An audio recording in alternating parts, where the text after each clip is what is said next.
इनको बेशर्मों को शर्म आ रही है, गुलामी महसूस हो रहा है। अरे बेशर्मो, पहले अपने बच्चों को अंग्रेजी स्कूलों से निकालो, प्राइवेट स्कूलों से निकाल करके उनको पढ़ाओ संस्कृत, उनको हिंदी पढ़ाओ, जब हमें पता चलेगा। और धोती पहनो, उतारो टेरिकोट के कपड़े। वो मनुवादी संस्कृति जिसमें कि हमें पढ़ने का अधिकार नहीं था, जिसमें इस देश के बहुमत लोगों को सड़क पे आने का वो अधिकार नहीं था, झूठन खाते थे जो लोग, जिनको अपना मकान खरीदने का, जमीन रखने का अधिकार नहीं था, पीने का पानी का अधिकार नहीं था, उस संस्कृति को हमारे ऊपर थोपोगे। उस ब्राह्मणवादी छुआछात पे आधारित उस संस्कृति को आप वो थोपना चाहते हो। कौन सी संस्कृति, कौन सी संस्कृति, पहले बताओ कौन सी संस्कृति आप लाना चाहते हो। हटाना पड़ेगा इस देश के तमाम, इंडिया हटाना पड़ेगा, इनको करना पड़ेगा। और पहली बात तो ये कि जब विरोध हुआ, जब इन्होंने भारत लिखा था और जब विरोध हुआ तो इन्होंने दोबारा से G20 का पोस्टर देखा, G20 2023 इंडिया, इनको लिखना पड़ा। हर चीज में इंडिया है। देखिए संवैधानिक चीज है, इनको संविधान बदलना पड़ेगा और अभी 2024 में हम इन्हीं को बदल देंगे और बहन कुमारी मायावती को प्रधानमंत्री। इंडिया गुलामी का प्रतीक है। नहीं, देखिए गुलामी का प्रतीक है तो भाई ये जो तमाम सिस्टम दिया ये भी तो अंग्रेजों ने दिया है ना। ये तमाम जो व्यवस्था है, रेल से लेकर के, बिजली से लेकर के, तमाम चीज़ें अंग्रेजों ने दी है। तो भाई बिजली छोड़ो ना, आप छोड़ो, रेल में जाना, जहाज में जाना छोड़ो, ये तमाम व्यापार, ये तमाम सिस्टम अंग्रेजों ने दिया है। तो अब तुम माल कमाते हो, पैसे कमाते हो, इस अंग्रेजों की दी हुई सिस्टम का आनंद लूटते हो, नहीं तब तुम्हें गुलामी महसूस नहीं होती। बीजेपी के सारे नेताओं के बच्चे विदेश में इंग्लिश पढ़ने जा रहे हैं, वो गुलामी नहीं है। वही इंग्लिश पढ़ रहे हैं, विदेशों में पढ़ रहे हैं, आनंद लूट रहे हैं और बड़े बड़े पोस्टों पे मल्टीनेशनल कंपनियों की उसमें काम करके पैकेज ले रहे हैं 50 लाख का, 1 करोड़ का, और बड़े खुश होकर बताते हैं हमारे बच्चे फलानी विदेशी कंपनी, मल्टीनेशनल कंपनी में ले रहे हैं पैकेज। तब इनको शर्म नहीं आती, तब इनकी गुलामी इनको एहसास नहीं होती। सिर्फ उसके अंदर इंडिया लिखा हुआ है, इंडिया इंग्लिश का शब्द है। इनको बेशर्मों को शर्म आ रही है, गुलामी महसूस हो रहा है। अरे बेशर्मो, पहले अपने बच्चों को अंग्रेजी स्कूलों से निकालो, प्राइवेट स्कूलों से निकाल करके उनको पढ़ाओ संस्कृत, उनको हिंदी पढ़ाओ, जब हमें पता चलेगा। और धोती पहनो, उतारो टेरिकोट के कपड़े, सभी अंग्रेजों ने। क्या बदलेंगे? IIT बदला जाएगा, IIM ये कुछ नहीं बदलेंगे। ये सिर्फ इन्होंने जो ये मुद्दा छोड़ दिया।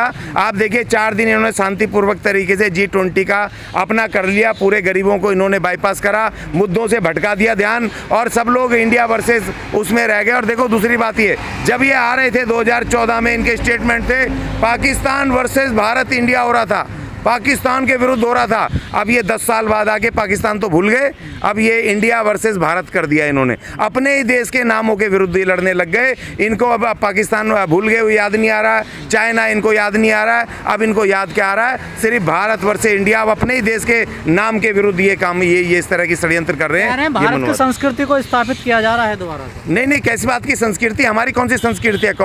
वो मनुवादी संस्कृति जिसमें कि हमें पढ़ने का अधिकार नहीं था, जिसमें इस देश के बहुमत लोगों को सड़क पे आने का वो अधिकार नहीं था, झूठन खाते थे जो लोग, जिनको अपना मकान खरीदने का, जमीन रखने का अधिकार नहीं था, पीने का पानी का अधिकार नहीं था, उस संस्कृति को हमारे ऊपर थोपोगे। उस ब्राह्मणवादी छुआछात पे आधारित उस संस्कृति को आप वो थोपना चाहते हो। कौन सी संस्कृति, कौन सी संस्कृति, पहले बताओ कौन सी संस्कृति आप लाना चाहते हो। भारत की संस्कृति, भारत के महान संविधान जो बाबा साहब ने दिया 26 जनवरी 1950 को, जो इस देश में लागू हुआ, वही हमारी संस्कृति है, वही हमारा ग्रंथ है और वही हमारी आस्था है, वही हमारा संविधान है। प्रेसिडेंट ऑफ भारत लिखा जा रहा है, देखिए। हाँ, लिखने तो कोई बात नहीं, लेकिन ऐसा भारत से भी हमें कोई, भारत तो हमारा देश है ना। लेकिन इंडिया, ये कब तक नहीं बोलेंगे इंडिया? अभी पता चलेगा जब इनके बच्चे प्राइवेट नोटबंदी होगी दोबारा, उस पर तो रिजर्व बैंक ऑफ इंडिया लिखा हुआ है। हाँ तो करो ना, 10 लाख करोड़ रुपए जाने, 10 लाख करोड़ रुपए जाना है, उसमें रिजर्व बैंक ऑफ इंडिया भी हटेगा और उसमें इंडिया समाप्त हो जाएगी देश से। और है इंग्लिश भी समाप्त, और इंग्लिश समाप्त करनी पड़ेगी। सारे जितने विदेशी, अब देखिए ये हास्यास्पद, ये अभी इन्होंने जो कल G20 में जो इसने फैसले लिए, इन्होंने कहा जी इंटरनेशनल कॉरिडोर बनाएंगे, वो रास्ता बनाएंगे, ठीक है, विदेशों से जोड़ने का। इन्होंने कहा बायो गैस बनाएंगे जिससे कि वो उससे कारें चलेंगी, गाड़ियाँ चलेंगी, वो विदेशियों के उसमें चलाएंगे। और ये फिर अंग्रेजी नहीं चाहिए इनको अंग्रेजी नहीं बोलनी पड़ेगी। जब अमेरिका वो होगा उसमें वो इंग्लैंड भी है, जर्मनी भी है, फ्रांस भी है, विदेशी भाषाएं नहीं बोलनी पड़ेंगी। तो इन बेशर्मों का कोई वो नहीं है, गुमराह कर रहे हैं सिर्फ देश की जनता को। और बहन कुमारी मायावती ने इनको चेतावनी दे दी है एकदम से कि इंडिया को अगर हाथ लगाया तो फिर भैया फिर तुम्हें भुगतना पड़ेगा, सड़कों पे हम आंदोलन करेंगे। संविधान बदलने की बात भी कर रहे थे, जो मोदी के आर्थिक सलाहकार हैं वो भी कह रहे थे। हाँ तो सरकार को स्टेटमेंट देना पड़ा। बहन कुमारी मायावती ने तुरंत विरोध किया, तुरंत उन्होंने प्रेस कॉन्फ्रेंस की और इनको बोलना पड़ा कि ये हमारे वो नहीं है, ये उनका व्यक्तिगत वो है, उनको बयान है, उनको बोलना पड़ा। और देखिए जब तक बहन कुमारी मायावती बैठी है तब तक ये किसी हालत में इनकी औकात नहीं है संविधान को और संविधान के अंदर लिखे एक शब्द को भी हाथ लगाने। सबसे बड़ा मसला जो पैदा हुआ वो डर और खौफ का पैदा हुआ। वहां से लोग नकले मकानी अपने घर छोड़कर जाने पर मजबूर हुए और वहां दुकानें भी जलाई गई और जिस तरह का एक डर और खौफ का जो माहौल पैदा किया गया वो बहुत ज्यादा यानी तशवीशनाक है। वो गवर्नमेंट का फेलोर हमारे सामने आता है।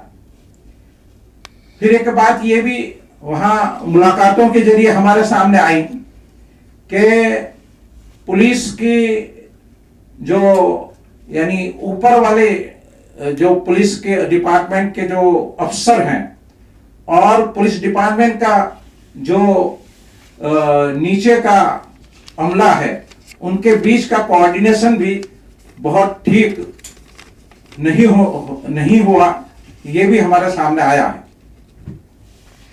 वैसे वहां पर कुछ पॉजिटिव चीजें भी सामने आई हैं। हमने मस्जिद का भी वहां जिस मस्जिद पर यह हमला हुआ था वहां मस्जिद पर भी गए। वैसे इसको कॉर्डन कर दिया गया था, मस्जिद में अंदर दाखिल नहीं होने दिया गया, लेकिन हमारा यह ख्याल है कि ये मस्जिद पर जो हमला है वो फकत मेवात की हिंसा के पेश नजर नहीं है। ये मस्जिद का मसला पहले से चला रहा था, इसकी केसेस हुए थे, आखिर में सुप्रीम कोर्ट से भी उनको मस्जिद को और बड़ी बनाने की इजाजत हासिल हो गई थी। लेकिन शायद ये ऐसी प्राइम जगह है कि इसके आगे पीछे जो लोग हैं, जिस तरह के वहां मॉल्स बने हुए हैं, एमएनसीज हैं, जिस तरह की यानी वहां बड़ी बड़ी कंपनियां हैं, तो शायद ये मस्जिद का वहां होना वो पसंदीदा नहीं था। तो एक वजह ये भी हमारे सामने आ रही है कि ये मस्जिद पर हमला जो है वो फकत यानी इस, लेकिन ये जो कुछ भी मेवात में हुआ वो इसको इसका फायदा उठाते हुए यहां भी इस तरह की चीजें हुई हैं। ये जो घटनाएं हो रही हैं इससे जमात इस्लामी हिंद बहुत चिंतित है। वो इस सिलसिले में कोशिशें कर रही है।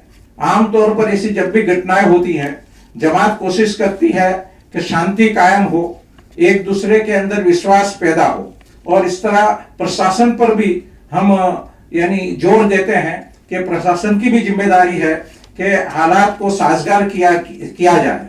जिन लोगों ने हिंसा भड़काई है, जो लोग इन कामों में मुलविस हैं, और बहुत यानी ऐसे नाम जो सामने आ रहे हैं कि इन लोगों को अब तक उनकी यानी अरेस्टिंग हो जानी चाहिए थी, लेकिन उनको जब छोड़ दिया गया है तो ये सारे वाकयात जब सामने आते हैं तो इन असामाजिक तत्वों के खिलाफ कार्रवाई होनी चाहिए और सख्त कार्रवाई होनी चाहिए। और जिस तरह से इस तरह के वाकयात जो होते हैं उस तरह के वाकयात को कंट्रोल करना चाहिए। ऐसा लग रहा है कि एक बहुत प्लानिंग के साथ इसको किया जा रहा है। मुल्क के अलग अलग हिस्सों में भी ये हो रहा है और अब हरियाणा को भी टारगेट बनाया गया है। हम जमात इस्लामी हिंद ने प्रशासन से, सरकार से ये भी डिमांड की है कि इसमें जो लोग मारे गए हैं उनको कंपेंसेट किया जाए। जिन लोगों को नुकसान हुआ है उनके नुकसान की भरपाई भी जल्दी से जल्दी होनी चाहिए और ये शांति की प्रक्रिया जल्दी से जल्दी हो और हालात साजगार हो जाए, इसकी कोशिश होनी चाहिए।